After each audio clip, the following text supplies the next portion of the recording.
bien, yo creo que ya podemos ir comenzando y pues que se vayan agregando quienes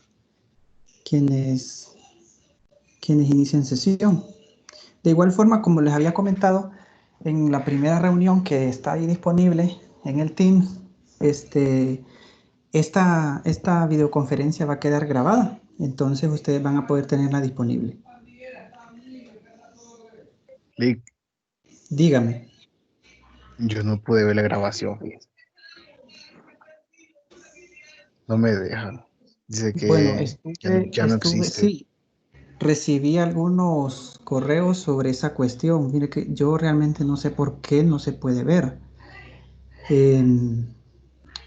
Pero vamos a tratar de resolver eso. La última opción que yo tengo es que si ustedes no pueden verla por la stream de Teams, es que pues voy a tener que crear un canal ahí en YouTube y voy a colgar cada uno de los videos para que no tengamos ese problema, ¿verdad? Sí. Tal vez de los que ya están conectados, alguien pudo ver los videos, el video.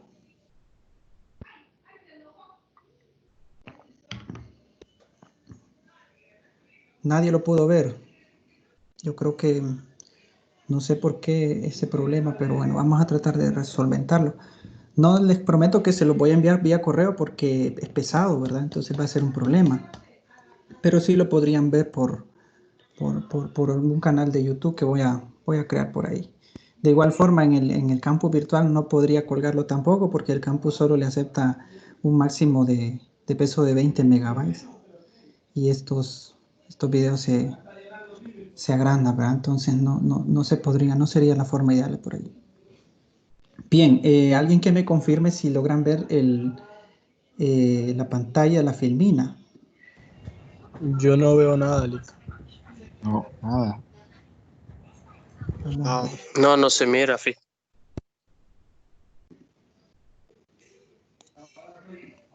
Vamos a intentar nuevamente.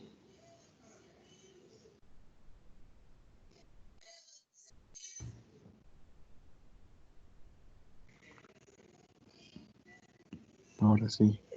Ahora sí, Sí, ¿verdad? hoy sí. Bien, Sí. ustedes me van a ir indicando si logran ver o no, porque en la primera sesión yo inicié sin darme cuenta de que no se pasaban las filminas. Yo sí las podía pasar, pero ustedes no las veían. Miren, aquí hay un problema en esto de Teams, que hay como un retardo, ¿verdad? De la acción que yo genero, hay un retardo para ustedes.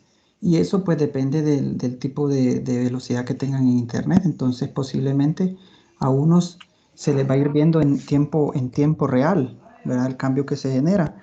Y a otros pues les va a costar un par de segundos. Pero de igual forma, como les menciono, el video va a estar disponible después, pues para que ustedes en un chance pues, lo puedan volver a ver, ¿verdad? Igual estas presentaciones yo se las voy a colgar ahí en la pestaña de archivos de Teams para que la tengan también disponible. ¿Sí? Bien. Fíjense, yo ayer les envié un correo, de hecho nuestra reunión era ayer, ¿verdad? Pero resulta que me agregaron 14 más estudiantes.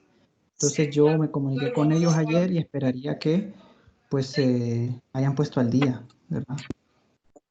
Con toda esa información que yo les había mandado a los primeros estudiantes que ya estaban matriculados. Entonces también esperaría yo que ya se encuentren varios de ellos aquí reunidos. Bien, y prácticamente la semana de ajustes ya termina, ¿verdad? Ya la próxima semana ya nos enteraremos de quiénes son los que quedan y a quienes cancelan o no van a continuar con esta asignatura. Entonces, como sabrán ustedes, la primera actividad está para el próximo lunes.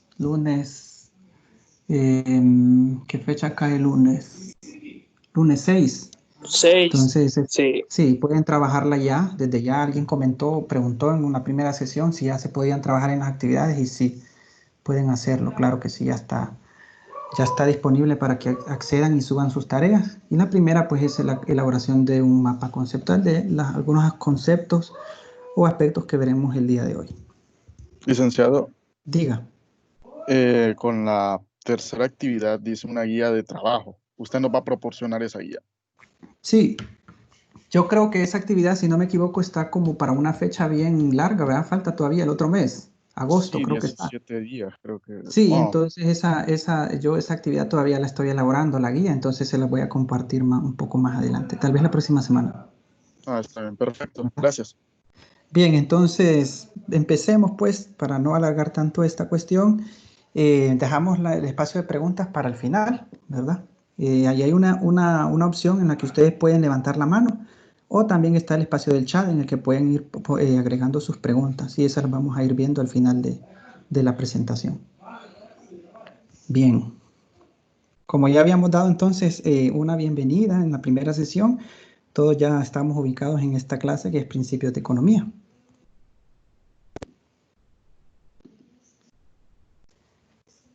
Fíjese, es muy común que usted en el transcurso de su vida haya escuchado en los periódicos, en los noticieros, haya escuchado platicar a personas, profesionales, profesores, sobre aspectos como, por ejemplo, la situación económica mundial.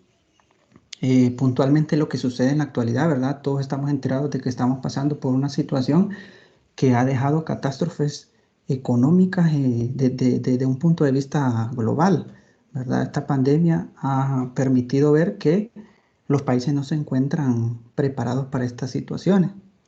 También ha escuchado usted, por ejemplo, algunos temas como la inflación, el desempleo, que es una situación muy negativa que es bien inherente en Honduras, el desempleo. Ha escuchado sobre cómo el país crece año con año, cifras del Banco Central nos revelan que el país crece, pero vemos también que por otro lado el desempleo va creciendo también. Entonces, ¿cómo suceden estas cosas? Pregunta uno. Temas como los tratados de libre comercio, cómo en el sistema financiero de un país los bancos se fusionan entre sí, se crean unos nuevos, se, se liquidan otros, o por ejemplo temas o aspectos relacionados al incremento de las tasas de interés en los créditos. Todo ese montón de situaciones se miran desde un aspecto económico, ¿verdad? Entonces en ese contexto y de alguna forma todas esas cuestiones vienen a parar a nuestro bienestar como personas, como individuos, parte de una sociedad. En ese sentido, decimos que en este contexto la economía se ha vuelto parte de nuestro diario vivir. No podríamos pensar nosotros la economía eh, o nuestra actividad diaria sin la economía, ¿verdad? Sin la intervención de la economía en todas nuestras actividades. Entonces, ese es un primer punto importante de por qué la economía es una ciencia que debe expandirse hacia varias disciplinas, no necesariamente a los economistas o los que estudian economía, sino otras disciplinas que parten de la economía. Entonces, debido a ello es que usted como nuevo profesional que se va a incluir en el mercado laboral va a lograr comprender el significado de lo que es la economía y de hecho cómo es el funcionamiento de las economías de mercado, ¿verdad? Para que así usted pueda como profesional brindar soluciones a los problemas económicos a los que se va a enfrentar ya incluido dentro de un mercado laboral. Bien, y para no agrandar la cuestión introductoria, yo les puse aquí un ejemplo sencillo sobre cómo se relaciona la economía con dos disciplinas que tienen mucho que ver, ¿verdad?, con la economía. Un contador, por ejemplo, debe conocer cómo puede afectar los impuestos a una empresa, ¿verdad? Porque estos limitan entonces la maximización de las ganancias de una firma, de una organización.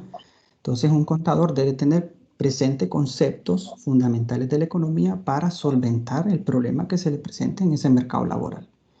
Por otro lado, por ejemplo, un administrador de empresas necesita conocer cómo se está comportando dentro de la economía el mercado laboral, ¿verdad? Porque con esas luces de lo que sucede dentro de ese mercado es que va a poder tomar decisiones, digamos, para la contratación de un nuevo personal, ¿verdad? Dadas las situaciones de que se amplió la demanda de un determinado bien. Usted necesitará de algunos indicadores económicos que se generan dentro del contexto y de la sociedad para tomar decisiones, ¿verdad? Claro está, el objetivo de un administrador de empresa pues es lograr optimizar la producción, maximizar todas las ganancias y beneficios de una organización.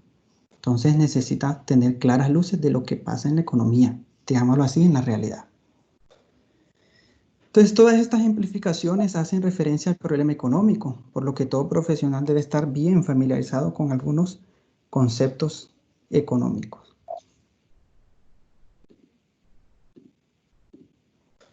Bien, y entonces, tal como ustedes ya lo vieron en su planificación o guía didáctica, pues vamos a iniciar viendo los 10 principios de la economía, ¿verdad? Y vamos a entender a ciencia cierta, digámoslo, en un aspecto más amplio, de qué trata la economía y poco a poco vamos a ir puntualizando, a medida avanzamos en los parciales, vamos a ir puntualizando sobre cada uno de esos principios. Pero antes de ver el primero, vamos a definir qué es la economía. La economía se mencionó en el griego hace mucho tiempo, de hecho el primero que la mencionó fue Aristóteles, y en el griego se conocía como oikonomía. En otras palabras, significa el conjunto de normas o reglas que se aplican para administrar una hacienda esclavista. En ese tiempo se definía de esa forma. Aristóteles también decía que la economía es la administración de un hogar, y de hecho la economía parte de el interior de un hogar. Vamos a ver más adelante cómo tiene influencia un hogar en toda esta cuestión de los mercados, de la economía en general. Entonces, para definir la economía en un aspecto más comprensible, vamos a decir que es la ciencia social que estudia cómo la sociedad logra administrar los recursos. Aquí tenemos dos palabras muy importantes en esta definición. Primero, la sociedad. Vamos a ver qué papel tiene la sociedad en la economía y, de hecho, quién conforma esa sociedad, ¿sí? Y luego también la administración de esos recursos. Entonces hay un estrecho entre lo que es recursos y entre lo que es el estudio de la economía. Cuando hablemos entonces de esos 10 principios de la economía, vamos a tener referencia a 3 aspectos. Es decir, esos 10 principios se van a desarrollar dentro de estos 3 aspectos. Cómo toman decisiones los individuos, que es uno primero. Cómo interactúan después de tomar esas decisiones, cómo es que interactúan esos individuos que conforman esa economía o esa sociedad. Y finalmente, cómo después de tomar decisiones e interactuar entre sí, cómo es que funciona en general la economía en su conjunto. Bien, entonces, antes de empezar con el primer principio, hablábamos sobre esa definición de economía, ¿verdad? Y mencionamos los recursos. Entonces, fíjese usted, podemos partir diciendo que la economía hace referencia a todos los recursos escasos. En ese sentido, cuando hablamos de recursos, siempre vamos a decir que estos son escasos y eso no está separado de la realidad. Vamos a ver, y entonces, ¿cuál puede ser un ejemplo de recursos en una economía? Supóngase en Honduras. Si nosotros mencionamos el bosque de un país, el bosque que tiene Honduras, esto es un ejemplo de un recurso. Resulta entonces que el bosque es un recurso escaso. ¿Por qué? Porque no tenemos disponibilidad infinita de el bosque, ¿verdad? Diciéndolo en sentido más comprensible, si nosotros no cuidamos el bosque de un país, de Honduras, entonces prácticamente vamos a agotar ese recurso. Otro ejemplo sencillo pueden ser las reservas de combustible que tienen algunos países, ¿sí?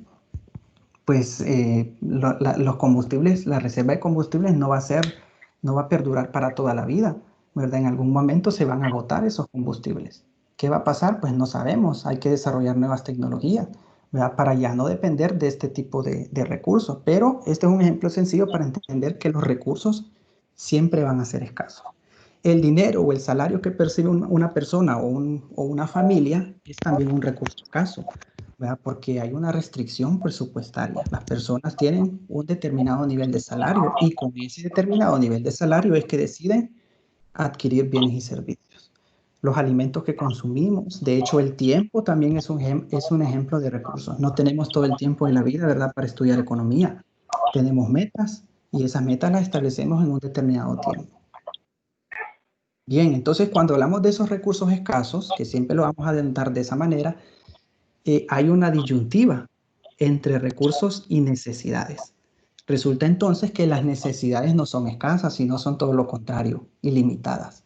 Entonces ahí ustedes pueden apreciar una persona que se está preguntando a sí misma, ¿qué compro con el dinero que tengo? Entonces podemos decir que ese dinero que esa persona tiene hace referencia a los recursos limitados, a su salario. Pero por allá está pensando entonces que tiene muchas necesidades ilimitadas, ¿verdad? Quiere comprarse el mejor teléfono posiblemente, quiere tener un buen vehículo, quiere asistir a la mejor universidad, pero entonces todas esas necesidades ilimitadas no las puede solventar con los recursos que son limitados. Entonces aquí la disyuntiva es lo que conocemos en economía como la escasez. Bien, Esto entonces, como lo ven ustedes, hace referencia a un problema económico. Bien, veamos entonces el primer principio. Los individuos se enfrentan a disyuntivas. Como lo habíamos dicho, estos principios hacen referencia a cómo toman decisiones los individuos. De hecho, vamos a ver estos primeros 4 principios para responder esta consulta, esta duda. ¿Cómo es que toman decisiones los individuos? Entonces, ese primer principio va orientado a ello. Los individuos se enfrentan a disyuntivas. Este principio nos revela que no podemos tener 2 cosas a la vez. Eso, de hecho, es una disyuntiva. Tener que elegir entre una u otra opción. Para obtener lo que queremos en general, tenemos que renunciar a algo que también posiblemente nos gusta o que también queremos tener.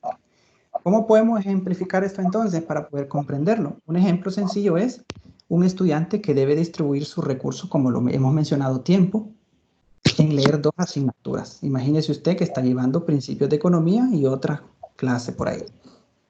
Entonces usted se va a enfrentar a una disyuntiva. Es decir, por cada hora que usted estudie una materia, automáticamente va a dejar de estudiar o de leer una hora la próxima materia. Entonces, en esta cuestión de la decisión de los individuos que conforman ese mercado o esa sociedad, siempre se van a enfrentar a esta disyuntiva entre elegir una u otra opción que posiblemente ambas queremos. Imagínese usted entonces, no es el caso nuestro, pero un estudiante que matriculó una clase a las 7 de la mañana, pues resulta que a este estudiante le gusta mucho dormir y no madrugar, pero también tiene otra elección que quiere, asistir a sus clases de manera virtual a las 7 de la mañana. Entonces, tiene 2 cosas a elegir, que posiblemente las 2 quiere. Quiere pasar su clase, es decir, quiere asistir a ella temprano, pero también quiere quedarse descansando. Entonces, este es el primer principio. Estos individuos se van a enfrentar siempre a disyuntivas, es decir, a elegir una de 2 o más opciones que mejor le parezca. Otro ejemplo sencillo, dice ahí, es la clásica disyuntiva entre decidir la producción de pan o la producción de cañones. Entre más gaste, por ejemplo, un gobierno o una sociedad en defensa nacional, es decir, en la producción de armas, menos dinero o recursos va a tener disponibles para gastar en bienes de consumo, por ejemplo, alimentos. Esto es en un sentido más macroeconómico, ¿verdad? Porque, como lo hemos dicho al inicio, toda sociedad, toda economía, o de hecho todo país, siempre va a tener la limitante de que esos recursos son escasos. Entonces se enfrentan a la disyuntiva entre qué producir, cuánto producir y dónde producir. Bien, entonces siempre nos vamos a enfrentar a esa disyuntiva. Lo veamos desde un aspecto personal o lo veamos desde un aspecto más económico. Y entonces, cuando hablamos de estos individuos que se enfrentan a estas 2 elecciones o estas 2 posibles elecciones, resulta entonces que en la sociedad también nos enfrentamos a la disyuntiva entre la eficiencia y la equidad.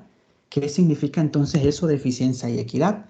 Es decir, tenemos que elegir una de esas 2 opciones, aunque posiblemente queremos tener muchos altos niveles de eficiencia en la sociedad, en la economía y también muchos altos niveles de equidad. Pero resulta que en la práctica no podemos tener ambas cosas.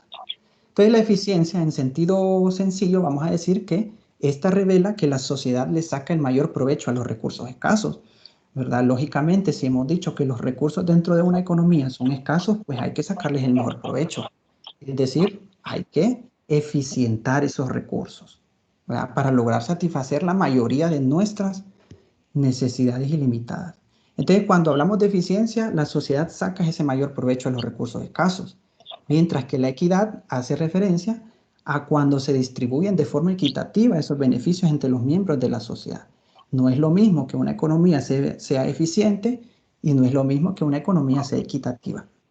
¿Sí? Hay economías, por ejemplo, que son muy eficientes, es decir, que los actores de toda esa economía en su conjunto buscan satisfacer sus necesidades con el mayor provecho de esos recursos, pero que no tienen altos niveles de equidad. Es decir, que esos beneficios de la producción de bienes y servicios van a parar a unas pocas manos y entonces no hay equidad. Y no es lo mismo entonces también ser eficientes a ser equitativos. Entonces, al final de todo, esta disyuntiva entre la eficiencia y la equidad son 2 objetivos que se encuentran siempre en conflicto cuando se generan políticas públicas. Y vamos a ver cómo un tercer actor, que es el gobierno, viene a intervenir en la economía a partir de la generación de políticas públicas, políticas económicas. Un ejemplo ahí en la parte baja dice, la asistencia social o el seguro de desempleo son ejemplos de políticas económicas o políticas públicas que genera el gobierno de forma tal que busque impactar en la eficiencia y en la equidad de una nación, de un país, ¿verdad? Por ejemplo, el seguro de desempleo, que valga la redundancia, ese tipo de política no existe en Honduras, pero en otros países sí. El seguro de desempleo lo que hace es que ayuda a los más necesitados, a las personas que no se encuentran laborando, ¿verdad? Entonces el gobierno, ¿qué es lo que hace? Busca impactar en la equidad por medio de ¿qué? De un seguro de desempleo. Entonces aumenta la equidad en esa sociedad, pero resulta que reduce la eficiencia. ¿Por qué reduce entonces la eficiencia? Un tipo de políticas como esta, el seguro de desempleo o tener acceso a la seguridad social. Bueno, porque una persona que no tiene empleo y tiene 3, 4 meses de no tener empleo, resulta que se siente más cómoda porque el gobierno le está dando una asistencia social, un seguro de desempleo. Entonces no se siente incentivado a buscar un empleo, ¿verdad? Entonces al final de todo, las políticas económicas siempre van a estar entre esta disyuntiva, entre mejorar la eficiencia o darle más importancia a la equidad. Bien, continuamos. Principio número 2 entonces. En resumen, el primer principio hace referencia a que nos vamos a enfrentar siempre a una disyuntiva. Tenemos que elegir una de otras opciones. Posiblemente esas opciones son las que queremos todas, pero no lo podemos tener todo. Entonces, el segundo principio hace referencia al costo de oportunidad. Aquí se expresa que ya que los individuos se enfrentan a esas disyuntivas que hemos mencionado, para tomar decisiones, estos individuos deben comparar los costos y los beneficios en sus posibilidades. Entonces, cuando yo tengo dos opciones posibles a elegir solo una, considero entonces los costos de una, los costos de otra, los beneficios de una y los beneficios de otra. Eso hace referencia entonces al costo de oportunidad. Vamos a definirlo como aquello a lo que se renuncia para conseguir una cosa. Una persona que decide ingresar a la universidad a estudiar economía, avisora entonces cuáles van a ser sus beneficios y cuáles van a ser sus costos. Usted, determinada carrera que estudie, está avisorando cuáles van a ser sus beneficios, ¿verdad? Mejores oportunidades de empleo en un futuro cercano. Cuando usted se gradúe, entonces le aseguro que cuando entre al mercado laboral en busca de un trabajo va a tener mejores opciones. Ese es un beneficio de una decisión en el presente de entrar a estudiar en la universidad. Pero entonces también eso tiene costos, ¿verdad? ¿Cuáles serían esos costos de ingresar a la universidad? Pues el costo principal es que usted en ese transcurso de su vida universitaria va a dejar de adquirir un ingreso laboral. 5 años, por ejemplo, en el que usted no va a adquirir un ingreso laboral porque se encuentra estudiando. Ese entonces es el costo de oportunidad de elegir una cosa por otra. Entonces, cuando hablemos de este segundo principio, vamos a decir que los individuos toman una decisión considerando los costos y los beneficios de ambas opciones. Lo que mejor me dé o me aumente mi beneficio es lo que yo voy a elegir, ¿verdad? Y eso es una persona racional. Ya lo vamos a ver más adelante. Lo que más costo me genere es lo que no voy a elegir.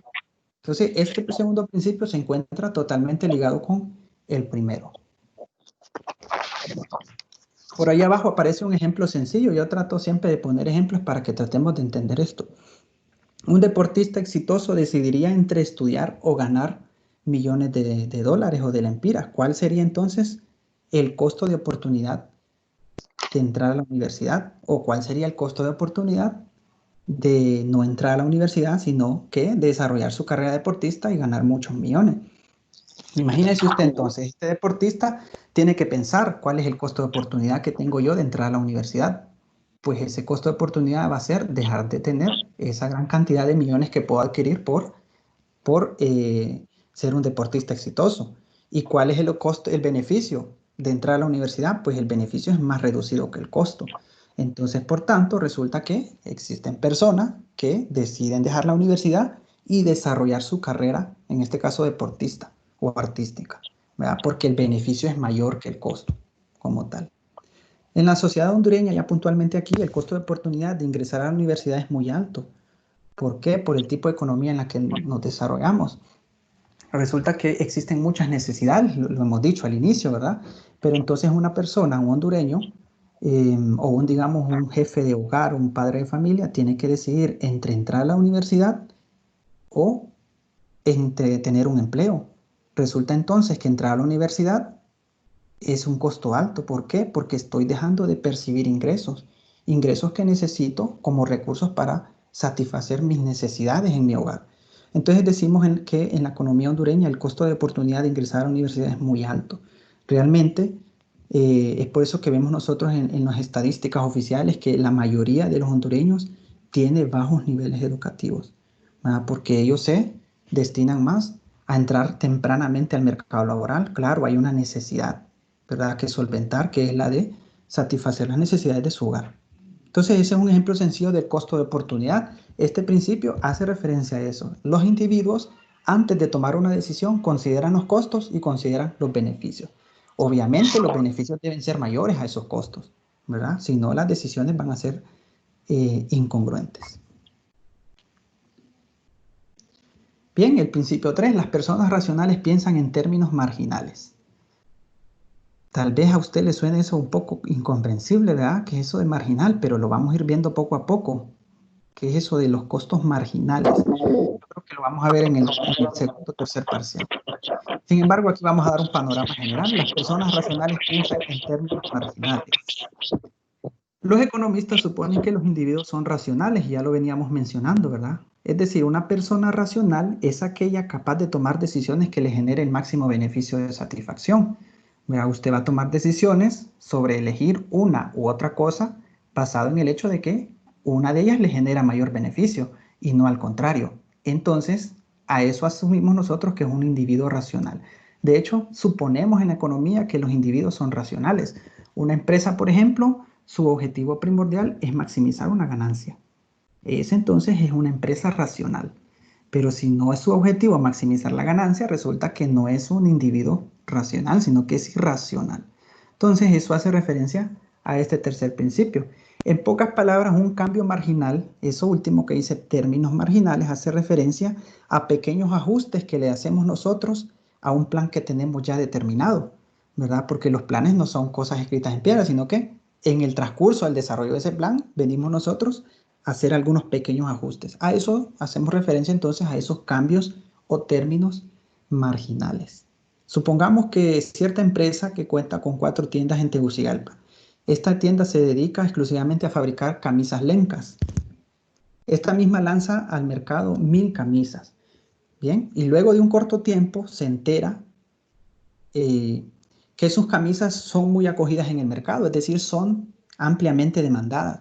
Entonces, ¿qué hace esta empresa? Hace un pequeño ajuste adicional a su plan de acción, porque en primera instancia la empresa había decidido producir 1000 camisas y ponerlas en venta a un determinado precio, ¿verdad? No vamos a entrar ahorita a ver eso del precio porque lo vamos a ver en otro tema más adelante, pero sí en términos generales. Entonces hizo un cambio esta empresa o esta tienda o un ajuste adicional en su plan de acción, y ese ajuste está determinado por la ampliación de la producción de esas camisas. ¿Por qué? Porque el mercado ya le dio claras luces de que están siendo aceptados sus productos, sus camisas. Entonces ese plan de acción va orientado a producir más. En este ejemplo dice ahí que en primera instancia eran 1000 camisas y finalmente decidieron producir 200 más. Esas 200, esa diferencia, es ese cambio marginal, ese costo marginal. Esa producción adicional nosotros la llamamos como el cambio marginal. Y ese cambio marginal tiene beneficios marginales, que lo veremos más adelante o en microeconomía, y también tiene costos marginales. Entonces, para tomar decisiones, las personas o las empresas piensan en esos términos marginales.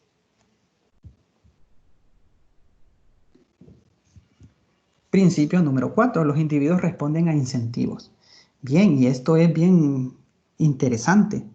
¿Por qué? Porque es que resulta que en la vida diaria nosotros también respondemos a incentivos y no solo en la economía. Un incentivo es algo que induce a una persona a actuar y que busca modificar la conducta de esa persona.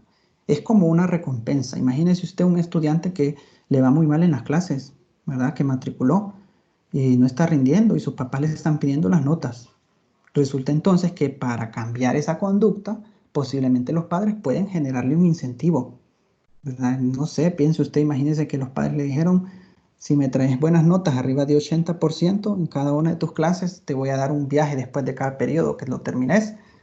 Entonces, ese es un incentivo que busca cambiar la conducta de la persona, del individuo, ¿verdad? Entonces, los incentivos pueden ser positivos, pero también pueden ser negativos. Por ejemplo, ya puntualizando en el mercado, en sí en la economía general, cuando el precio de la leche, por ejemplo, aumenta, ¿qué pasa entonces en ese mercado? Primero, las personas que consumen ese bien, leche, deciden consumir menos leche. Se sienten menos incentivadas porque el precio aumentó, ¿verdad? Y eso es una conducta de un individuo racional, porque si aumentan los precios de un bien que yo consumo, yo no voy a consumir más, sino que más bien voy a reducir la cantidad demandada de ese bien.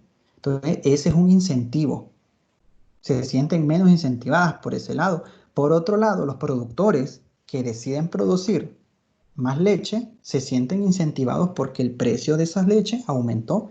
Quiere decir que ellos van a poder tener mejores ganancias. Entonces ve usted cómo en este parrafito se hace referencia a que esos incentivos pueden ser positivos, pueden ser incentivos negativos. Y eso se da bastante en esto de los mercados, la fuerza del mercado, la oferta y la demanda. Entonces, cuando los precios de un bien aumentan, X bien que usted se imagine, ¿qué pasa entonces? Las personas o los consumidores se sienten menos incentivados, es decir, consumen menos de ese bien, porque no están dispuestas a pagar más por ese mismo bien. Pero por otro lado, los que producen o los que ofertan ese bien se sienten incentivados a producir más. Entonces, ¿qué pasa aquí? Hay que buscar un punto óptimo y eso es lo que veremos más adelante. Un ejemplo también puede ser el impuesto a la gasolina. Estos impuestos, todos sabemos, ¿verdad?, que en cada país existen impuestos a la gasolina. Entonces, este tipo de políticas públicas, ¿qué es lo que hacen? Y se incentivan a las personas a usar otros medios de transporte, por ejemplo, el transporte público. O de hecho, posiblemente incentivan a las personas a comprar motocicletas. Yo no sé si usted lo ha percibido, ¿verdad?, pero durante los últimos años yo he visto una gran cantidad de motos en circulación. ¿Qué pasa? Los precios de los combustibles siempre tienen agregado un impuesto, que ese impuesto es un valor en el valor total o el precio total de la gasolina que va destinado a las actividades del gobierno. Entonces resulta que cuando aumentan los precios de los combustibles, influenciados, digamos, por la aplicación de un impuesto por el gobierno, por la autoridad monetaria, resulta entonces que las personas se sienten menos incentivadas, ¿verdad?, a consumir más de ese bien, gasolina o combustible, y entonces buscan otros medios para reducir ese impacto. En este caso, pues la motocicleta. Ahí en el texto hay un ejemplo sencillo también sobre esto. Se dice, por ejemplo, que en Estados Unidos los impuestos a la gasolina son bien bajos. Por eso es que usted mira que los estadounidenses utilizan carros que son bien gastones, ¿verdad?, bien grandes. Pero si usted mira esa cuestión en Europa, usted se fijará que en Europa los individuos, las personas, la sociedad utiliza vehículos pequeños. ¿Por qué? Porque el impuesto a gasolina en Europa es mucho más elevado. Entonces las personas se sienten incentivadas positiva o negativamente ante estas acciones de, en este caso, las autoridades monetarias o la autoridad fiscal. Bien, vamos bien, ¿verdad? Van viendo las filminas. Si no logran ver, pues no hay problema, pueden activar el micrófono. El quinto principio. Ahora fíjense, ya vimos los primeros 4 principios que hacían referencia a el hecho de que las personas toman decisiones basadas en unas cuestiones en el mercado, ¿verdad?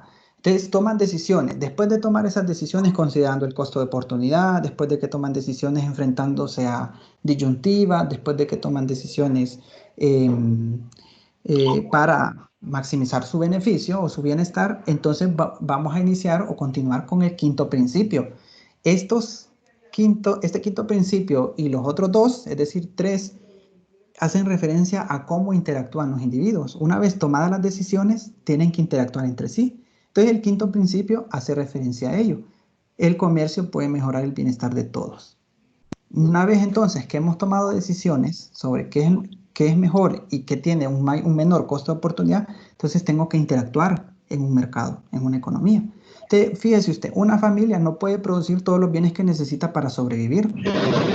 Y eso es comprensible porque no podríamos entender nosotros que dada la gran cantidad de familias, todas las familias tendrían que producir cada una sus propios bienes y servicios en gran cantidad, no podrían hacerlo, ¿verdad? Entonces, ¿qué es lo que se hace? Entonces, se eficientiza o de hecho se especializan en producir cosas que ellos puedan producir al menor costo. ¿Para qué? Para comerciarlas con otras personas.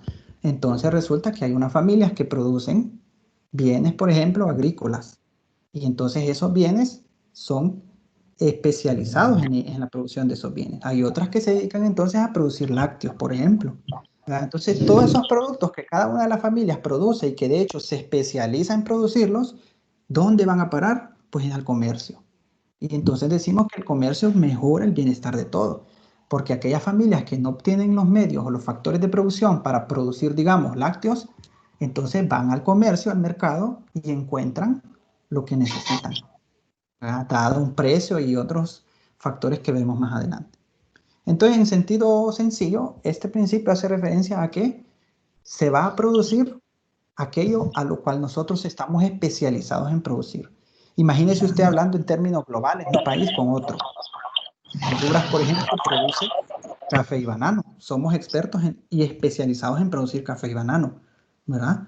Pero si lo comparamos con otra economía, por ejemplo la de Corea, Corea se especializa en producir vehículos o de hecho en producir aparatos electrónicos que tienen una gran cantidad de tecnología. Entonces, esto permite el intercambio entre países, ¿verdad? Porque lo que no produce Corea lo produce Honduras y lo transa. Y eso es lo que ustedes verán en macroeconomía como las importaciones y exportaciones del comercio exterior. Entonces resulta que Honduras no podría producir vehículos porque no está especializado en la producción de esos vehículos. Posiblemente lo pueda hacer, pero a largo plazo, ¿verdad? Cuando ya los factores de producción y algunos aspectos como la tecnología cambien en el largo plazo. Pero en el corto plazo es muy difícil que un país produzca algo a lo que no está especializado en hacer. ¿Sí? También el comercio entre países puede mejorar la calidad de vida de sus pobladores. Cada país se va a especializar en lo que puede producir a un costo más bajo. Y eso de costo más bajo, bueno, usted podría decir, pero es que en Corea posiblemente pueden producir café y banano, ¿por qué no? Pues yo le diría que sí, hasta cierto punto le daría la razón, pero el costo de producir café y banano en Corea es más elevado que producirlo en Honduras, dadas las condiciones tropicales, por ejemplo, y todas esas cuestiones, ¿verdad? Ahora imagínese usted podría decir, pero en Honduras hace muchos años hubo una empresa que fabricaba vehículos. No duró mucho, le diré, ¿verdad? No fueron especializados en la producción de vehículos. Y entonces el costo de producir vehículos en Honduras sería demasiado elevado. Entonces, si ese costo es elevado, muy difícilmente vamos a mejorar la calidad de vida de esa población. Entonces, al final de todo, el intercambio lo que promueve es la especialización. Los países se especializan en lo que mejor pueden producir y eso lo vamos a ir viendo más adelante. Hay un término que se llama la ventaja comparativa y la ventaja absoluta entre países. Bien, el principio número 6. Los mercados son un buen mecanismo para organizar la actividad económica. Bien, fíjese usted, los países comunistas se basaban en la planificación centralizada. Ya vamos a ampliar un poco en otras sesiones sobre esta cuestión de los tipos de economías centralizadas y economías de mercado. Pero en este caso, esos países socialistas o comunistas se basaron en que la planificación centralizada era de forma tal de que el gobierno era el único capaz de organizar la actividad económica. Es decir, que el gobierno era quien tomaba las decisiones de qué producir, cuánto producir y cómo producirlo, y quiénes lo producían. Era entonces el gobierno el que tomaba esas decisiones, y esas decisiones no estaban en manos de las empresas o de los hogares, ¿verdad? Entonces, en la década de los 80, este modelo comunista, pues como todos sabemos, no tuvo más influencia y cayó. ¿Qué pasó entonces después y en la actualidad? Ahora lo que se conoce en la mayoría de los países, no le diré que en todos, porque todavía hay algunos que adoptan este modelo socialista, en la mayoría de los países existe la economía de mercado.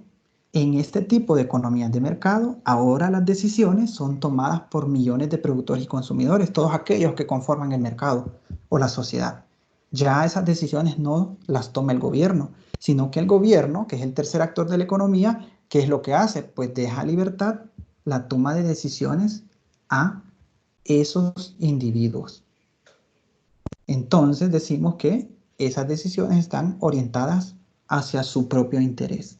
Es decir, las empresas y los hogares deciden qué consumir, qué producir, cómo consumirlo, cómo producirlo, cuánto consumir y cuánto producir. En la economía de mercado, eso vamos a tenerlo siempre. Las decisiones están en manos de los agentes económicos. ¿Y esto quién lo dijo? Pues no vamos a adentrarnos mucho al pensamiento económico, pero sí hay que mencionarlo, ¿verdad? Adam Smith fue el precursor de la economía. De hecho, se le conoce como el economista clásico, quien desarrolló todo esto de la economía de mercado, ¿verdad? Adam Smith le dio bastante apuesta a lo que conocemos ahora como el capitalismo. Entonces, ¿qué decía Adam Smith en términos sencillos? Que los individuos van a interactuar en los mercados como si fuesen guiados por una mano invisible. Esa mano invisible es la que guía a los individuos a tomar decisiones y a interactuar entre sí, buscando ¿qué? Su propio interés. ¿Y cuál es entonces es el mecanismo por el cual se eficientiza o se logra obtener el mayor beneficio entre consumidores y productores? Pues los precios. Veremos más adelante en otros temas cómo los precios tienen una influencia, digámosla, un poco amplia sobre las decisiones de los consumidores, ¿verdad? Bien, y entonces en las economías de mercado los individuos están interesados en su propio bienestar. Eso ya lo habíamos mencionado. Entonces, actuamos de forma tal de que obtengamos un bienestar propio. Adam Smith decía ahí en sentido comprensible que en su libro se tituló La riqueza de las naciones, allá por el 1776.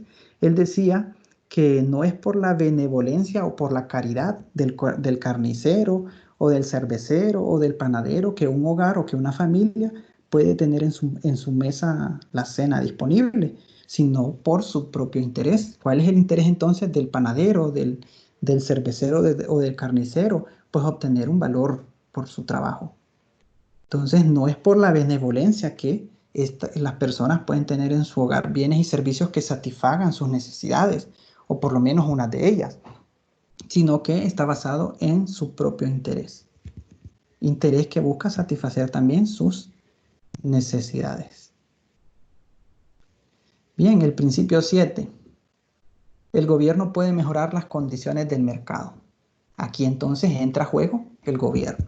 Fíjese bien, algunos pensadores económicos hacen referencia a que la economía debería de desarrollarse de forma tal que el gobierno no influya sobre ella, y tienen hasta cierto punto mucho sentido, ¿verdad? Porque las fuerzas del mercado, que son la oferta y la demanda, son las que permiten que esa mano invisible logre a llegar a su nivel óptimo, nivel de equilibrio, es decir, a llegar a un precio de equilibrio en el cual los productores y los consumidores están dispuestos a vender y a comprar un bien, un determinado bien.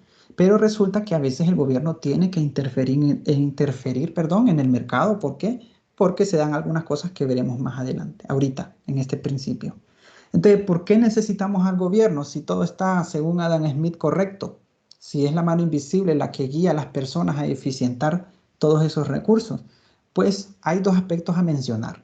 Resulta que necesitamos al gobierno en una economía porque la mano invisible de esa economía solo va a funcionar cuando el gobierno actúe para hacer valer las reglas y se cumplan esos derechos de propiedad.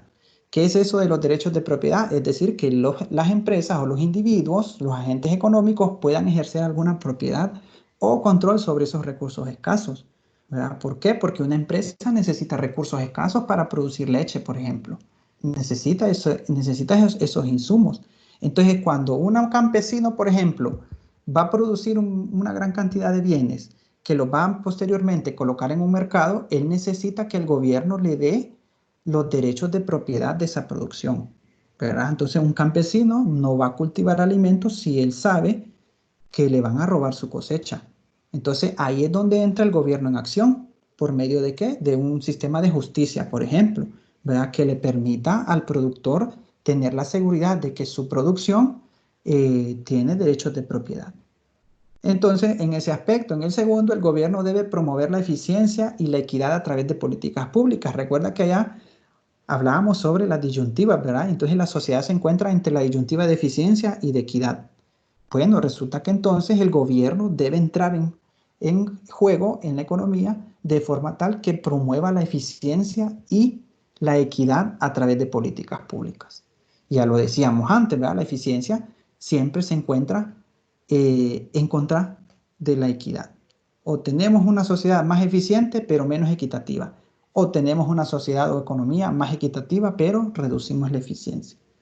Bien, no es que vamos a tener una sociedad, una economía que tiene 0 de eficiencia y 100 de equidad, o contrario, sino que los niveles siempre van a ser unos mayores que otros. Entonces resulta que no siempre, según la teoría, no siempre los mercados se asignan eficientemente los recursos. Decíamos al inicio, ¿verdad?, que los recursos son escasos, por lo tanto, una sociedad eficiente o una economía eficiente es aquella que administra muy bien, eficientemente los recursos. Pero no siempre sucede esto en la economía. Entonces, ¿qué pasa? Esto hace que el gobierno entre en acción. ¿Por qué? Porque se genera algo que conocemos como las fallas del mercado. Entonces, esas fallas del mercado son las que el gobierno debe actuar sobre ellas. Entonces, fíjese usted, a veces los mercados no asignan eficientemente ni equitativamente esos recursos. Esto genera fallos de mercado causados por externalidades o poderes del mercado. ¿Qué es entonces una externalidad? Una externalidad, en palabras sencillas, es el impacto que las acciones de una persona tienen sobre el bienestar de otra. Entonces resulta que cuando nosotros vemos afectado nuestro bienestar por las acciones de otra persona o de una empresa, estamos enfrentándonos a una externalidad. Esas externalidades pueden ser o positivas o negativas. Aquí le pongo 3 ejemplos para que lo entendamos mejor. Fíjense el primero, dice, la contaminación atmosférica por emisiones de CO2. Resulta que este es un ejemplo para comprender que es una externalidad. La contaminación es una externalidad y es negativa. ¿Por qué? Porque la contaminación, que es una acción de una persona, específicamente de una industria o de una empresa, esa contaminación va a tener una acción sobre el bienestar de otras. Imagínese usted entonces que allá por Amarateca existe una fábrica de partes de vehículos, por ejemplo. Y entonces ahí cerca hay una comunidad que ahí vive. Resulta entonces que las acciones de esa empresa o de esa fábrica de partes de vehículos va a generar una externalidad en la producción de esos bienes y servicios, ¿verdad? Porque en ese proceso productivo está contaminando el ambiente, está emitiendo CO2. Y entonces, ¿quiénes pagan ese costo de esa contaminación? Pues personas ajenas a la producción de esos bienes, personas que no tienen nada que ver con esa industria, con esa fábrica. Y esas personas son los pobladores que están en sus alrededores. O imagínese usted que tal vez no contamina el ambiente, pero sí tira desechos al río que está pasando por detrás de la industria. Y ese río también sirve para consumo de agua para los pobladores que están ahí aledaños. Entonces resulta que la contaminación por la generación de bienes y servicios de una industria o de una fábrica es un ejemplo sencillo de una externalidad negativa. Es decir, quienes pagan eso son las personas. ¿Y cómo lo pagan? Pues en un empeoramiento de su salud. ¿Sí? Entonces, ¿qué pasa? El Estado actúa aquí para mitigar o reducir esta externalidad de forma tal que aplique, digamos, impuestos a estas industrias. Ejemplo también puede ser todos los vehículos. Imagínese que usted va por el centro de Tegucigalpa y ahí hay una gran cantidad de vehículos haciendo tráfico. Entonces esos vehículos están emitiendo CO2 también. Y usted está pasando por ahí, usted está enfrentándose a una externalidad, ¿verdad? Porque las emisiones de ese CO2 están impactando en su beneficio, es decir, en una mejor salud suya. El consumo de tabaco también es una externalidad negativa, ¿verdad? ¿Por qué? Porque las personas que consumen el tabaco están impactando negativamente en el bienestar de otras. Una persona que pasa por ahí inhala humo de tabaco. Entonces, ¿qué hace el Estado también? Pues aplica impuestos al consumo a este tipo de bienes. Resulta entonces que el gobierno de Honduras aplica un 18% a los cigarrillos de cualquier marca, ¿verdad? Para mitigar un poco la externalidad que se genera en cuanto a el bienestar en la salud de otras personas. Y una externalidad positiva para ver ambas cuestiones es, por ejemplo, cuando se pavimenta una carretera de tierra, ¿verdad? O supóngase usted que hay una nueva constructora que en esa carretera va a construir, digamos, un complejo de casas nuevas. Entonces resulta que la constructora ha pavimentado toda esa carretera, ¿verdad? Para luego construir esas viviendas. Entonces todas esas personas que anteriormente vivían aledañas a esa carretera van a tener un beneficio en este caso. Ya no va a ser una cuestión negativa, sino que van a tener un beneficio en la acción que generó esa constructora, ¿verdad? Quiere decir que entonces sus viviendas van a tener una más alta plusvalía.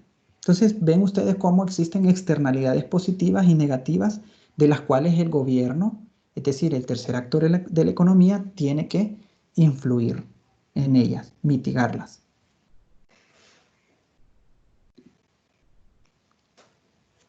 Bien, el principio número 8. El nivel de vida de un país depende de la actividad que tenga de la capacidad, que tenga para producir bienes y servicios. Aquí ya tenemos entonces 3 principios que nos hacen falta ver. Esos 3 principios últimos van a hacer referencia a cómo funciona en total la economía. Decíamos en primera instancia que los primeros 4 principios hacían referencia a cómo toman decisiones esos individuos. Los siguientes principios hacían referencia a cómo interactúan entre sí. Y finalmente ahora vamos a ver estos 3 principios que hacen referencia a cómo es que funciona en sí la economía como tal. Entonces, bien, los ciudadanos de los países con mayores ingresos tienen una mayor calidad de vida que los países con menores ingresos. Ya vamos a explicar eso mejor. Con el pasar de los años, el nivel de vida de estos países aumenta. Entonces, ¿por qué existen países que están más desarrollados que otros? ¿Por qué entonces Estados Unidos es un país más desarrollado que Honduras? Bueno, eso se debe, en primera instancia, gracias a lo que conocemos como la productividad. ¿Qué es la productividad entonces? Es la cantidad de bienes y servicios que un país va a poder producir dada una cantidad de unidad de trabajo. Entonces, para aumentar ese nivel de vida de ese país, el gobierno debe incrementar la productividad de los trabajadores. Fíjese usted entonces, para ejemplificar esto, en Honduras, por ejemplo, la productividad es mucho más reducida que la productividad de los Estados Unidos, por ejemplo. De cualquier industria, imagínese usted, de la industria automovilística en Estados Unidos. Entonces, ese país va a ser más productivo o va a tener mayores ingresos o mayor calidad de vida en su población si su productividad de producir un vehículo por unidad de trabajo es mayor. Y lo mismo sucede en Honduras. Imagínense entonces que la productividad, por ejemplo, de producir zapatos de cuero, la productividad de este país va a ser mayor cuando se incremente la cantidad de ese bien que se produce dada una unidad de trabajo. Es decir, ¿cuántos pares de zapatos puede producir un empleado de esa industria? La productividad va a ser mayor si puede producir más todavía digamos, por hora o por día, ¿verdad? Entonces, a eso se hace referencia a la productividad. Entonces, un país siempre va a ser más desarrollado o va a tener mayores ingresos en su sociedad si la productividad es mucho más alta. Entonces, imagínese usted, en Honduras la productividad no es comparada con Estados Unidos. Lo podemos comparar el ejemplo, ¿verdad? Para entenderlo. Pero los países son más desarrollados o más avanzados gracias a la productividad. Es decir, que sean productivos en la generación de esos bienes o servicios. Por aquí creo que les puse un ejemplo de eso. Mire, ¿cómo se puede entonces aumentar la productividad de un país para que éste tenga mejores ingresos o más altos ingresos y a su vez la población se encuentre en mejores calidades de vida? Entonces, podemos aumentar la productividad entre muchas opciones, vamos a ver aquí estas dos, gracias al avance tecnológico, es decir, a la investigación y al desarrollo. Por ejemplo, la marca Ford produce más vehículos hoy día gracias al avance tecnológico, ¿verdad? Hace 100 años la marca producía X cantidad de vehículos por día o por mes o por año. Pero en la actualidad la misma marca, gracias al desarrollo tecnológico y las nuevas formas de producción, ¿verdad? Más tecnificadas, más robotizadas, digámoslo así, entonces permiten que se produzcan más vehículos por unidad de tiempo. Eso entonces es lo que genera una mayor productividad, por lo menos en esa industria. Y otra opción es el aumento del nivel educativo de la población. Entonces aquí entra en juego también el gobierno, porque el gobierno se pregunta, y entonces para mejorar la calidad de vida de mi sociedad, ¿cómo debo actuar yo? Entonces una de esas líneas es el aumento del nivel educativo de la población. Entonces el gobierno debe influir en proporcionar los medios para que la sociedad busque educarse más. Un trabajador con altos niveles educativos, digamos universitarios, va a ser mucho más productivo que uno que no tiene nivel educativo o que se quedó en un nivel educativo primario, por ejemplo, ¿verdad? Entonces, eso es lo que permite que un país aumente su productividad y por tanto sus ingresos y por tanto su calidad de vida de su población. Más adelante vamos a hablar un poco más sobre eso del avance tecnológico. Bien, y ya casi vamos por cerrar este tema. Entonces, el noveno principio, todavía seguimos cómo es que funciona la economía en general. El noveno principio nos dice que cuando el gobierno imprime demasiado dinero, los precios van a incrementar. ¿Qué será eso? Pues lo vamos a ver también más adelante sobre los temas de inflación y aumento de precios. En Honduras, por ejemplo, mire usted, a final de los años 60, con un lempira, la gente o las personas podían comprar 100 bananos. De hecho, en esos tiempos Honduras era el mayor productor y exportador de bananos. Entonces, con un lempira en esos tiempos, en los 60, se podían comprar 100 bananos. O como usted le quiera llamar, mínimos o dátiles o como usted quiera, ¿verdad? El punto es que se entienda. Entonces, en la actualidad, por ejemplo, en el año 2018, pregúntese usted cuántos mínimos o cuántos bananos puede comprar o consumir con un lempira. Pues no se puede consumir ni uno, porque ahorita andan bien caros. Entonces resulta que eso, ¿a qué se debe? A una acción del gobierno. Cuando el gobierno actúa en la economía también hay beneficios, pero también van a haber cuestiones negativas como este noveno principio. Entonces, el salario mínimo, por ejemplo, también de la mano de obra hondureña durante los años 70, hace muchos años, era de 55 lempiras el salario mínimo. En la actualidad, en el 2017, ese salario promedio es de 8.600 lempiras. Qué diferencia, ¿verdad? Tan amplia. Qué diferencia. Y de hecho, pues sus abuelos, sus tíos le pueden comentar eso, que le daban a ellos de jóvenes para ir al colegio, a la escuela, 5 centavos. ¿Verdad? Y con eso compraban muchas cosas, pero en la actualidad no podemos hacer mucho con eso.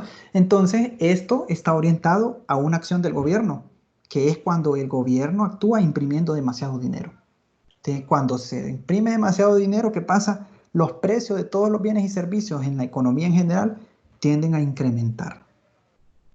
Estos ejemplos indican que con el paso del tiempo los precios de todas estas mercancías tienden a aumentar y a ese fenómeno es que se le conoce como la inflación.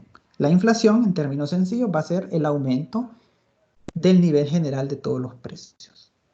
Y yo creo que esto ustedes lo van a ampliar cuando lleve su clase de macroeconomía, ¿verdad? Ya le van a enseñar cómo se calcula la inflación de un determinado número de bienes y servicios. Y entonces, ¿qué es lo que provoca la inflación? Pues ya lo vamos a ver. Resulta entonces que cuando el gobierno imprime demasiado dinero, esto es un efecto negativo en los precios, ya lo habíamos mencionado, ¿verdad? Y el culpable de un aumento continuo de esta inflación en la economía es el aumento de la cantidad de dinero que hay disponible en circulación. Bien, y fíjese algo interesante. ¿Quién es entonces la autoridad monetaria y única que puede emitir billetes o dinero que circulan dentro de una economía? Pues el único encargado o autorizado es el gobierno. ¿Por medio de qué? De un banco central. Es decir, que las empresas o los consumidores o los hogares no pueden producir o generar dinero, ¿verdad? No pueden emitir o imprimir billetes, solamente lo puede hacer el gobierno por medio de un banco central. Pero resulta entonces que cuando el gobierno imprime demasiado dinero y lo coloca dentro de la economía, es decir, que ese dinero va a parar a las bolsas de todos los agentes económicos, entonces estos agentes económicos tienen mayor dinero disponible. ¿Y qué pasa entonces cuando tienen mayores recursos disponibles? Pues entonces demandan más bienes y servicios. Porque si yo en principio tenía 100 unidades monetarias y el gobierno decidió imprimir más dinero, ahora voy a tener posiblemente 150 unidades monetarias.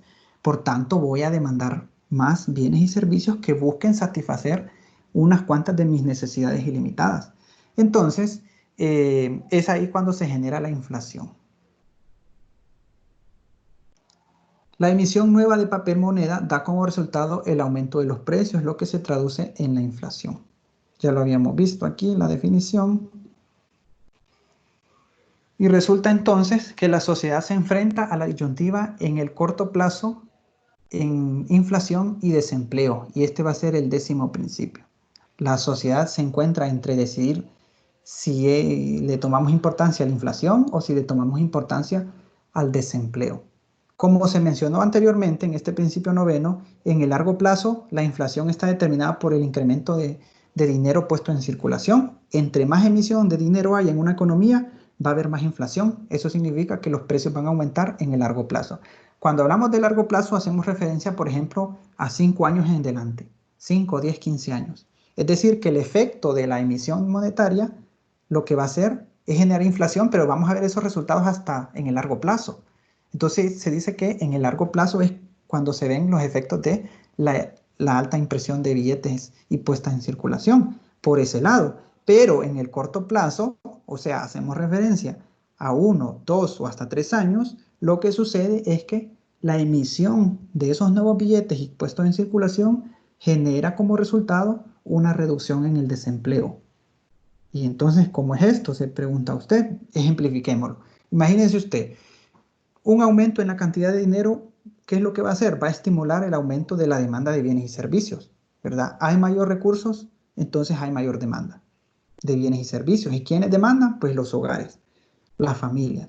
Por lo tanto, esta mayor demanda lo que va a provocar es un aumento del nivel total de gastos. Porque si yo tengo más ingresos, pues lógicamente voy a tener más gastos, ¿verdad? Más amplios, más altos. Entonces tengo una mayor demanda. ¿Qué pasa entonces?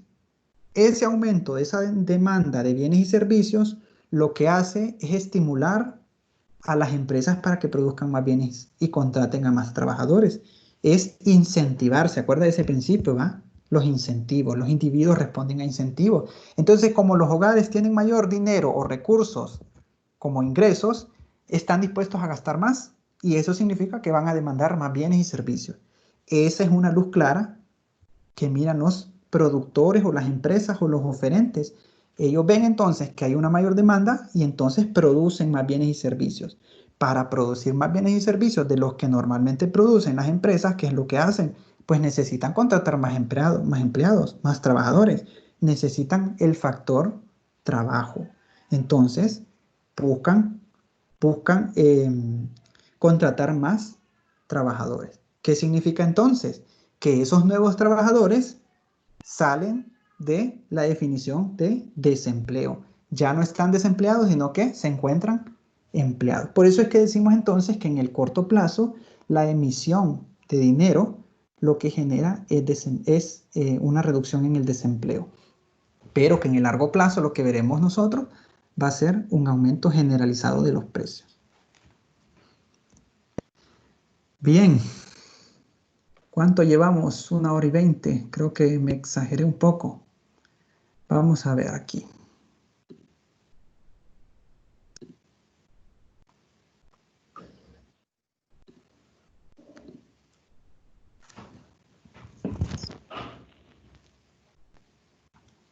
Ok, ¿alguien tiene alguna duda sobre los 10 principios de economía? Veo que no hay dudas en el chat. ¿Alguien puede levantar la mano también si desea?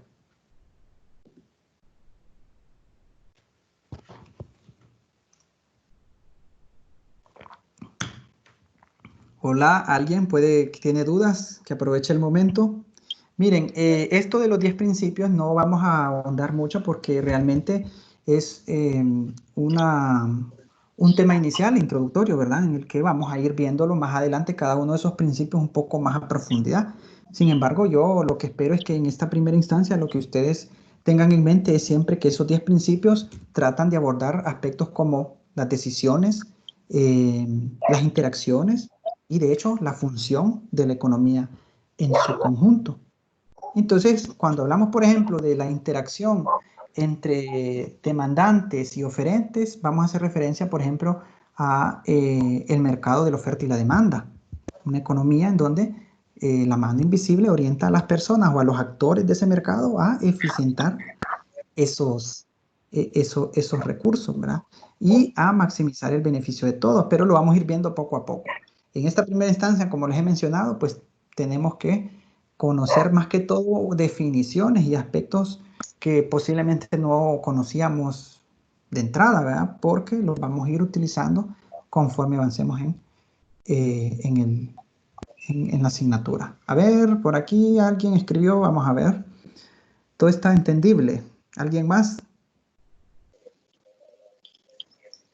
Licenciado, Ok, díganos. Le escucho. una pregunta sobre la portada que nos iba a enviar para el mapa conceptual, para la tarea. Ok. Sí, ya vamos a resolver esa cuestión. Podemos cerrar entonces sobre el primer tema para dar un espacio corto sobre los problemas que tenían algunos de acceso y algunos archivos.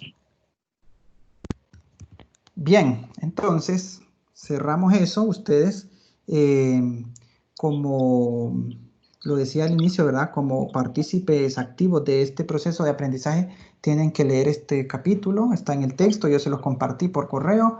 Está en Dropbox, así que usted lo puede descargar. Le coloqué dos libros, cualquiera de los dos puede utilizar, no hay problema. Y también en los materiales del primer parcial aparecen más resumidos estos 10 principios, entonces sí le recomiendo que contraste lo que acabamos de ver hoy aquí con esa lectura. Bien, entonces referente a lo de la compañera, sí, fíjese que a mí se me fue por alto realmente. De hecho, ahorita lo estoy anotando porque saliendo de la reunión les voy a enviar esa portada para que la puedan utilizar para su primera asignación. Entonces se la voy a colocar en el campus, se la voy a enviar vía correo electrónico y se la voy a colocar aquí en el Team para que lo tengan disponible. Entonces, cualquiera de esos 3 medios, ustedes pueden encontrar esa portada. ¿Sí?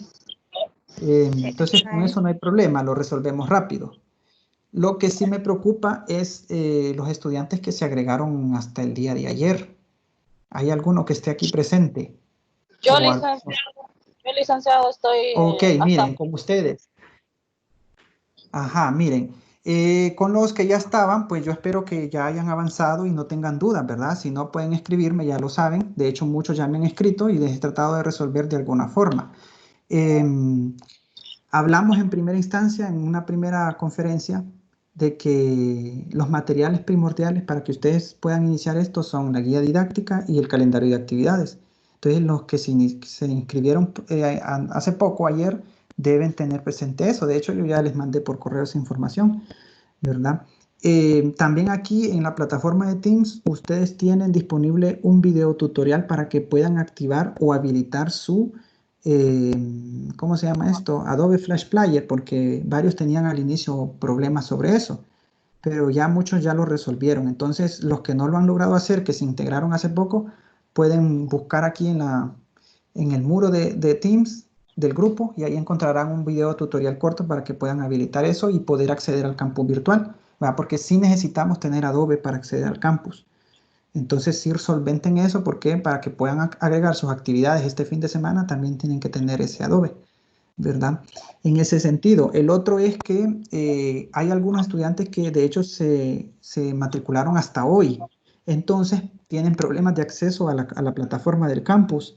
Entonces, yo les recomiendo que esperen por lo menos de aquí a la noche, demos un espacio de hoy para ver si el mismo sistema automáticamente los agrega, ¿verdad? Porque es reciente la matrícula. Entonces, si no los agrega, pueden enviarme un correo informándome que todavía no pueden acceder para yo matricularlos de forma manual al campus, ¿verdad? Ya todos tienen el acceso al Team, creo yo que sí pueden acceder.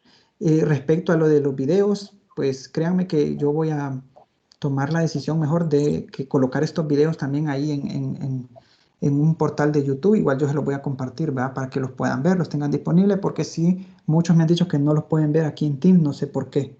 No sé realmente por qué, pero sí para evitar perder tiempo, que ustedes puedan ver estos videos, que mejor lo voy a colocar en YouTube y ustedes van a poder tenerlo disponible ahí, ¿verdad?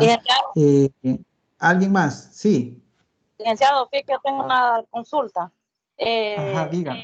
Las directrices que para hacer el mapa conceptual, ¿usted ya las puso dentro de la plataforma o a dónde las tiene? Porque Sí, yo le...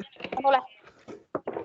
Ajá, yo les había comentado que tenía ahí un documento cortito para que ustedes se guíen sobre cómo hacer un mapa conceptual. Ese documento sí ya se los agregué al campus. Si no lo pueden ver por ahí, también se los envié por correo, ¿verdad? Entre otros documentos. Y se los coloqué, vamos a ver, voy a mostrar mi pantalla para que ustedes puedan ver dónde están esos documentos. Ustedes me dicen si logran verlo.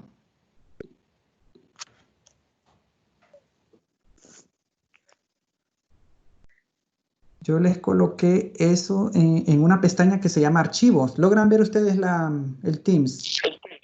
Sí, ¿verdad? Sí.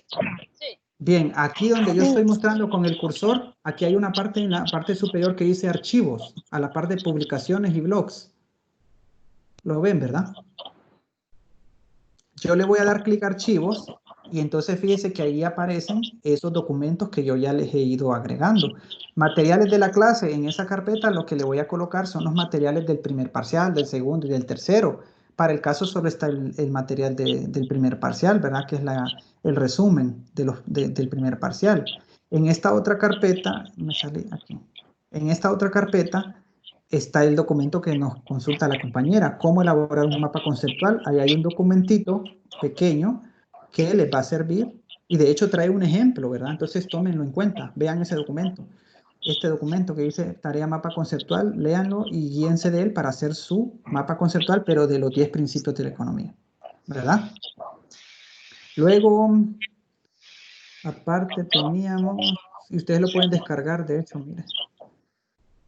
Teníamos entonces, aparte de eso, en los archivos, el material de principios de economía, ahí está, el calendario de actividades, ahí está. Aquí en esta pestaña, yo conforme avanza el curso, yo les voy a ir colocando los documentos. Todos los que se los coloque aquí, también se los voy a compartir por correo para que, pues, de alguna u otra forma, ustedes no se queden sin esa información, ¿va? Entonces, sí, tengan pendiente eso. En cuanto a eso, aquí ustedes pueden interactuar, miren, no hay ningún problema. Ahí yo les coloco las reuniones, ahí hacen consultas, siéntanse en la libertad de hacerlo, no hay problema. Bien, ¿alguien más?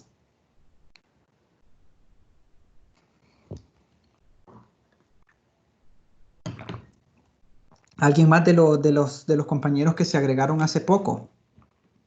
Si tienen alguna duda, este es el momento en que pueden aprovechar.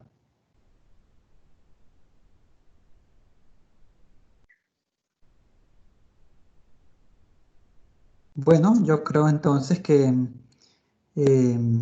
podríamos ya dejar el espacio para que terminemos por lo menos el día de hoy, ¿sí? Igualmente, si ustedes tienen alguna duda o les surge en el transcurso de los días, pues ya saben, ¿verdad? Pueden escribirme al correo electrónico, enviarme un mensaje por el campus virtual o por este medio de Teams y yo pues voy a tratar de ayudarle en el menor tiempo posible. Así que, bueno, hay trabajo para estos días, así que yo espero que ya los que están dentro se queden y continuemos con esto, ¿verdad? Bien. Bueno, entonces cerramos dígame, ¿alguien consulta algo? Licenciado, una pregunta. Con respecto a la segunda tarea que es de un foro, ahí dice que hay que responder a 2 compañeros, ¿verdad? Sí. Pero dice que hay que decir estoy de acuerdo o no y el por qué, tenemos que poner el por qué. Ok, sí, mire, un foro en términos generales es una discusión, ¿verdad? Una discusión un poco más amplia y fundamentada de lo que se está abordando, la temática que se está abordando.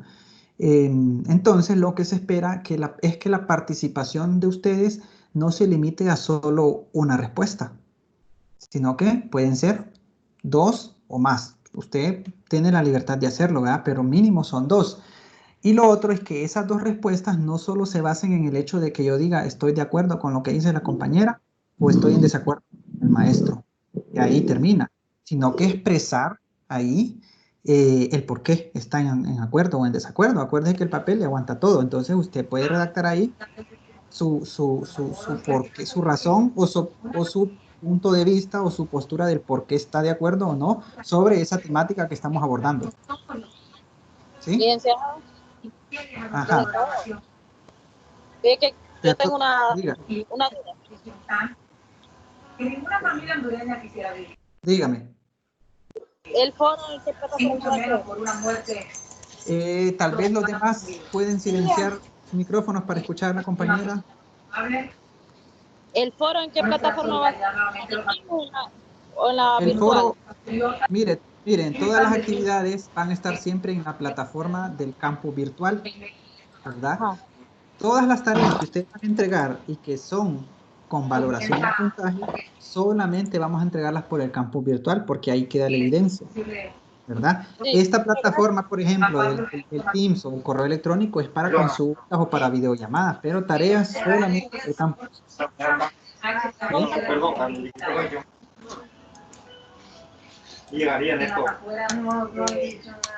Vamos a ver aquí, permítanme.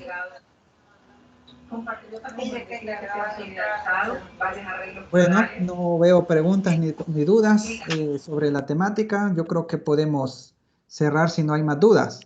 ¿Alguien más tiene dudas? Licenciado, Diga. con respecto al número para el grupo de WhatsApp, no sé si ya se proporcionó algún número a alguien que va a administrar. Se me iba eso. Mire, creo que aquí, vamos a ver, yo acabo de ver, bueno, al inicio alguien colocó Mando de nuevo. una dirección URL. Lo voy a Entonces, mandar. voy a verificar si esta dirección URL es la del grupo y si efectivamente es esa, se la voy a compartir vía correo para que ustedes se agreguen por ese link, ¿verdad? Y si tienen a alguien que conocen, posiblemente que lleve la clase y que no ha accedido al correo, pues entonces se lo pueden compartir. Le mandé la dirección. Yo lo creé. Ah, usted lo creó. Usted es de apellido Mendoza. Sí.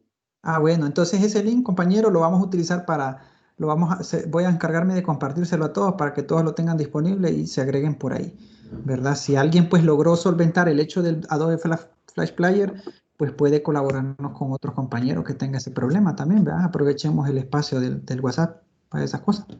¿Bien? Bien, otra cosa, antes que se me olvide, el hecho de que utilicemos WhatsApp, chicos, no significa que vamos a entregar tareas por ahí, ¿verdad? Los medios oficiales solamente van a ser de tareas campus virtual. Sí, espero que eso nos quede claro para que no pierda usted sus tareas, porque acuerde que son puntos y yo siendo estudiante no quisiera perder los puntos. Bien, bueno, entonces ahora sí, creo que si no hay dudas, podemos cerrar por lo menos por el día de hoy. Bueno, entonces cerramos entonces el día de hoy y estaremos en comunicación como está programado para el próximo lunes, si no me equivoco, la siguiente sesión. Entonces usted ya véngase con su lectura del segundo capítulo que se llama ¿Cómo piensan los economistas? Si tiene dudas, pues ahí las abordamos. Bien, bueno, buenas tardes a todos, que tengan un feliz fin de semana y muchos éxitos. Hasta luego. Buenas tardes, licenciado.